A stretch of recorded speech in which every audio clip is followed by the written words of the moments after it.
Xbox has been pretty much fighting a losing battle, or at least an uphill battle, pretty much its entire existence. Obviously Xbox has had some victories here and there, but since the beginning, they have pretty much just been direct competition to PlayStation, and it's just not really worked out well for them.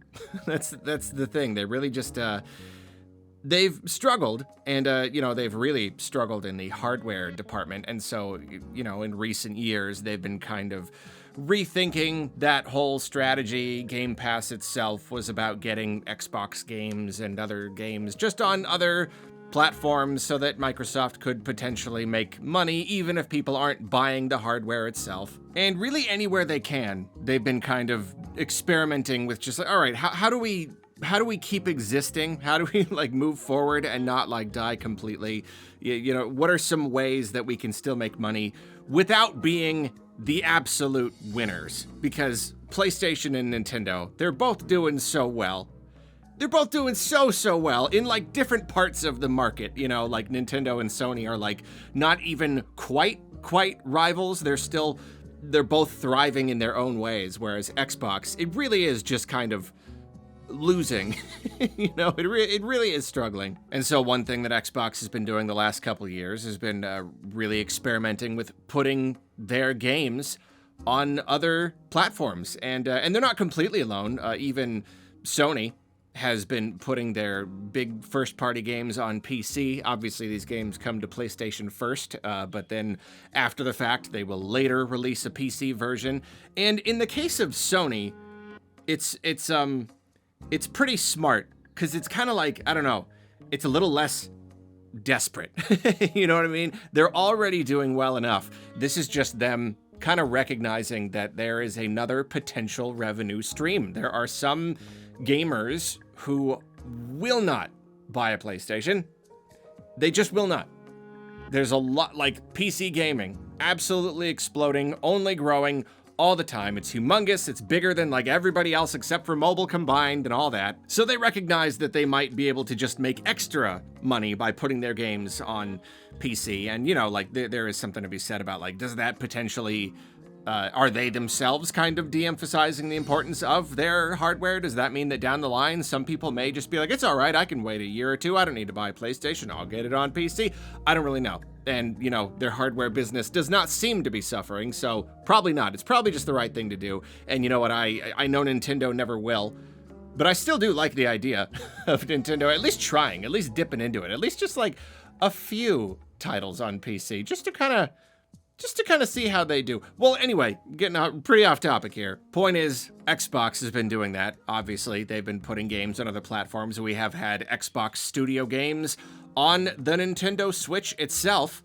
So this is something, and Xbox, they have said, this is a thing. We are doing this thing now. We are going to be more open with our games on other platforms. And that's all well and good, but I would say that this right here is a very, very big step in this whole process. A Gears of War remaster, Gears of War Reloaded, it's coming to PS5.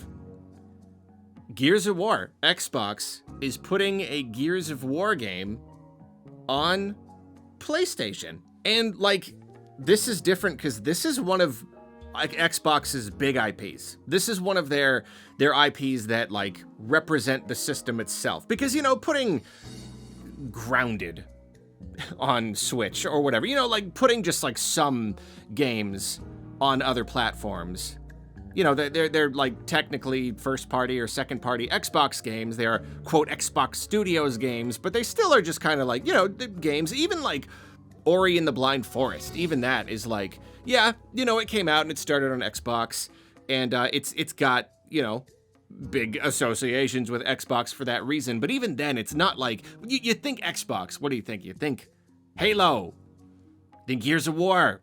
I don't know. I guess that's it. It's mostly Banjo-Kazooie. Sure, whatever. The point is, this is a real and true first-party original Xbox IP. One of their big ones. When you think what does Xbox have? Gears of War is in that little handful Like, this is essentially like if Nintendo wanted to put a game on PlayStation and they gave them like a Zelda game.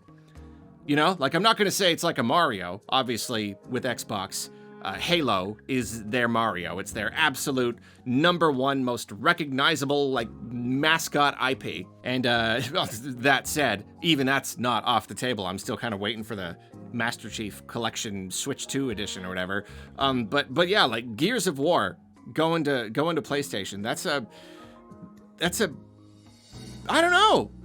It's just kind of a big deal. And that's not to say that Xbox is going to start putting all Gears of War games on PlayStation. That would be different. You know, this isn't them giving up completely. This isn't them just being like, whatever, nope, our IPs, nothing is exclusive anymore. Everything is going to be on everything. Gears of War 6 or 7 or whatever they're on now is going to PlayStation 5 and Switch and everything. No, this, you know, it's sort of an experiment. It's an experiment and or just simply an extra revenue stream.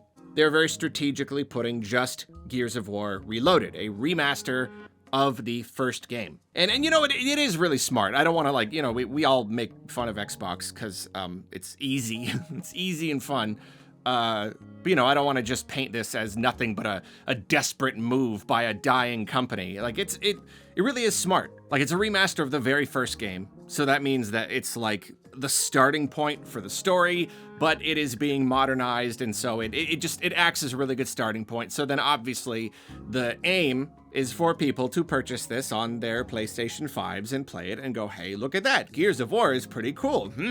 I will now consider purchasing Xbox hardware to play the other games. Like, it's a big step for Xbox, but it is still a relatively careful and calculated step. It makes total sense. I really do think it's a very good idea. Because again, I'm not like, I don't even care that much about exclusivity. I'm kind of tired of it. You know, the idea that we got to buy all these, it's almost silly at this point that we're still buying boxes, dedicated boxes just to play certain games when, like, all the systems are basically the same thing anyway. You know what I mean?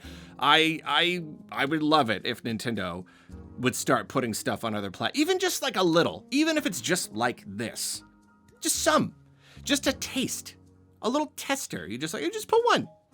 So if y'all like it, then you might consider coming and getting the rest on this system. So I'm for it. I will say though, didn't they already remaster this game? I'm pretty sure they did. I actually, you know, I meant to play Gears of War, like, forever. You know, like, I got through a chunk of the campaign, like, with my friend one single time, like, a million years ago. And I was like, oh, maybe I'll give it another try. You know, I think third-person shooting, I like it more than first-person shooting, so maybe I'll try. And so I finally did. I got my Xbox Series X and played Gears of War Ultimate Edition, which, yeah, really, at the time, that really already seemed like a pretty dramatic remastering and modernization of the game. So, I mean, it's a little bit funny. They're doing it. I didn't imagine that, right? That's a real thing. Gears of War Ultimate Edition. That's real. I did play that. I didn't dream it. I don't think. So if unless it was a dream, it is a little bit funny. We're getting another Gears of War remaster, which, you know, I could look at and laugh at and talk about how silly the game industry is and how risk averse and how overly reliant on old IPs and remakes and remasters again and again and again. You especially look at Sony, just like all of these completely unnecessary remasters, just again and again and again. We're going to get another remaster of Gears of War in 10 years, probably. I don't know.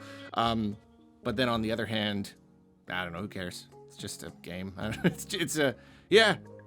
People like the game. Give us a newer version of the game. Fine. It's fine, especially if you're just like outsourcing the work or whatever. Keep it up to date. Keep remastering it every generation. Who cares? Just keeps it more playable all the time. Whatever. I will say though, just while we're talking about it, I'm not gonna like totally soapbox about it. I did not enjoy that game as much as I hoped I would. You know, it's a pretty popular series. I was open to the idea of enjoying it, but I don't know. Maybe it's just not really my type of game anymore. I kind of feel like just the shooting isn't enough. You know, I need it to be like also an RPG, or I'm also collecting stuff, or it also has like a really, really good story or something. But I don't know, yeah, I did it. I played through Gears 1 after all these years. Just, it didn't click. I don't know, it was pretty. It was like, you know, it was good. It was a nice remaster. Looked really good. Gameplay was really good. You don't know. Just not really my cup of tea. So I considered playing the other games. I hear Gears 2 is really good, but I don't know. I think I'm probably done. I'm probably not gonna touch this one. But you know, Xbox is putting a game on the PlayStation, so it's an interesting story at least. I got this video out of it, so for that I am thankful. And you know what? The game is only gonna be $40. So that's certainly good news. It's a pretty easy sell right there. Oh, I almost forgot though. I almost turned off the microphone. If we want to throw in a tiny little rumor, there's a rumor that PlayStation might get like a physical edition of the game, but Xbox won't. I'm not 100% on the details or like quite why, but yeah, there's at least a chance right now that Xbox is putting a game on PlayStation, and that game will get a physical version on PlayStation, but not on Xbox. That would be, I mean, that would make this more interesting, wouldn't it?